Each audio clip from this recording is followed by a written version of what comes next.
Hi there and welcome to another anthill tutorial. This tutorial will talk about queen ants. What are they, where can I find them, and why are they so important?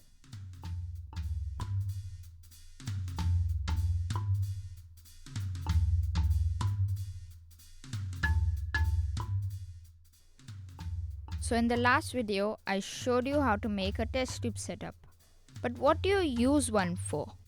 A test tube setup is used to house a queen ant. A queen ant is the only ant in the colony that can lay eggs. These eggs will later become either workers, males, or more queens.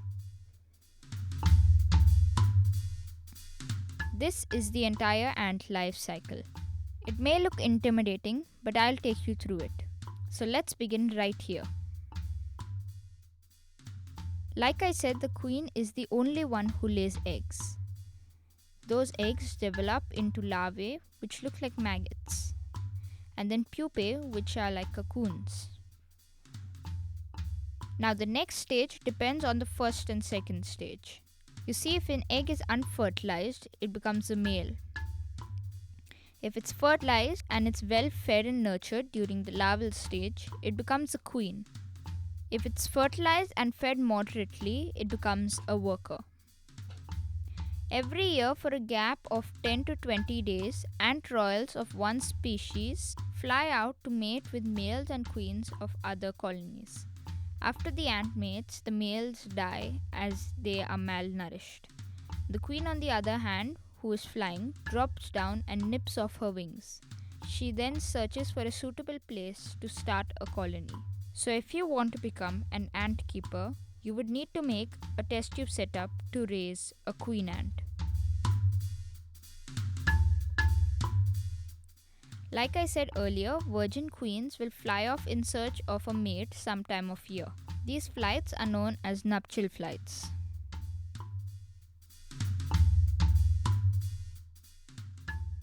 According to which part of the world you are in, nuptial flights happen at different times of the year. Though nuptial flights normally happen after a rainstorm on a warm, humid day, there are always exceptions, so just try your luck. I normally look for queens at night under lights, though this method may not always work, as sometimes these ants may have not mated. Avoid getting queens near colonies as they may have not yet mated.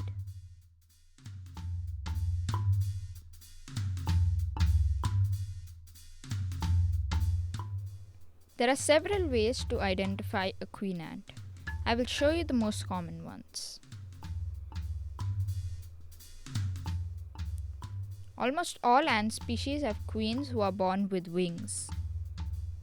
Once the queen mates, she'll nip off her wings. This leaves large scars on her second segment or thorax. There aren't many exceptions, so this is the most easy way of identifying a queen.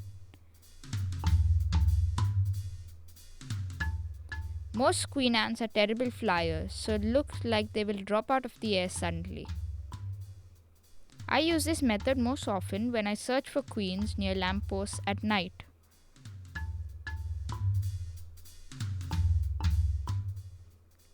Normally when ants are too tiny to check for wing scars, check their thorax. Most queens have very thick thoraxes which are filled with muscle which help them fly. Most queen ants also have a very big abdomen which is full of fat to feed them during the founding stage. I've just shown you my most used methods to identifying queen ants.